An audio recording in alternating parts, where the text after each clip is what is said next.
India কেন বাংলাদেশকে ভয় পায় তার কয়েকটি কারণ আছে। কারণগুলো আমি ব্যাখ্যা করতেছি।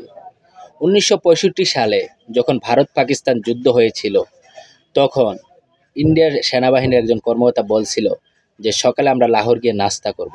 মানে তারা লাহোর দখল করে ফেলবে। কারণ লাহোর পাহারা দিচ্ছিল বাংলাদেশের সেনাবাহিনী, ভাবছিল দুর্বল সেনাবাহিনী। কিন্তু বাংলার সেনাবাহিনীরা দেখিয়ে দিয়েছিল যুদ্ধ কাকে বলে। সম্মুখ যুদ্ধে যখন বাংলা সেনাবাহিনীরা বলছিল যে আমরা বুক পেতে দেব, বুকে গুলি লাগতে দেব, তারপরও এক ফুটা জায়গা ইন্ডিয়ার কাছে আমরা যেতে দেব না, তখন বাংলার সেনাবাহিনীরা দীর্ঘ প্রতিরোধ গড়ে তুলেছিল ইন্ডিয়ার সামনে। ইন্ডিয়ার বাহিনী সামনে আগাবে থাক দূরের কথা, পিছু হটতে বাধ্য হয়েছিল। তখন ইন্ডিয়া বুঝতে পারছে যে বাংলাদেশকে পাকিস্তানের কাছ থেকে আলাদা না করতে পারলে পাকিস্তানকে দুর্বল করা সম্ভব না। এই জন্য ১৯৭১ সালে ইন্ডিয়া বাংলাদেশকে সাহায্য করেছিল, এমনি এমনি সাহায্য করছে না।